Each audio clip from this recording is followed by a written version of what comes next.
বহিষ্কাৰ নকৰে তেতিয়াহ'লে কিন্তু আহি থকা প্ৰজন্মই আপোনাক ক্ষমা নকৰিব।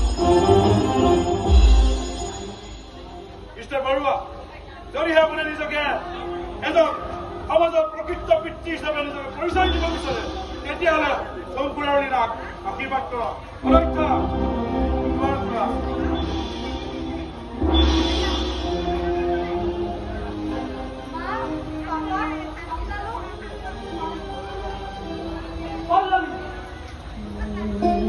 আধুনিক আমাৰ কোনো চিন্তা কৰাৰ প্ৰয়োজন নাই,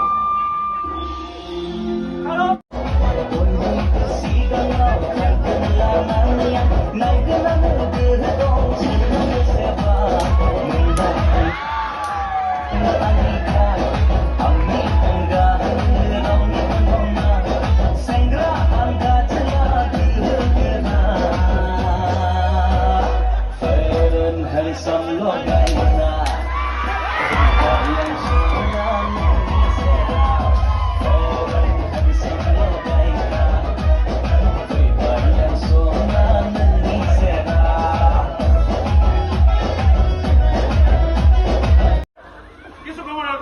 যি মন্তব্য দাঙি ধৰিছে সেয়া আমাৰ নিশ্চয় ইন্সপেক্টৰ বাবুৱে শুনিছে।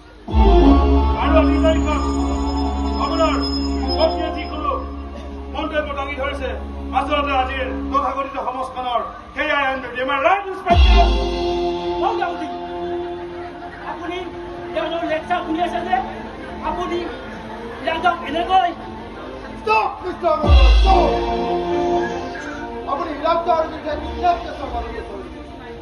কিন্তু ইলাকাৰ লীলাৰ ভাষ্য শুনাৰ পিছত মই বুজিব পাৰিছো যে ইলাকাৰ লীলা বিশ্বাস কৰা নাই আৰু লীলাও এই শংকুৰৰ সৈতে বিবাহ পাতা পৰিয়ালৰ অহাৰ আগ মুহূৰ্তত ইলাকাৰ ডায়েৰী ভালকৈ হয় হয় ইলাকাৰ গতিকে ৰাস্তাটো চিধা নহ'ব, কিন্তু ডেকা গায়কৰ নিশ্চয় কিন্তু গতিকে আপোনাক চাকিদাবাই কিছুমান আৰু যিহেতু আমাৰ নতুনকৈ আহিছোঁ আপুনি আমাৰ পৰামৰ্শ যথেষ্ট সহায় কৰিব। নিশ্চয় অ'কে আমি এটা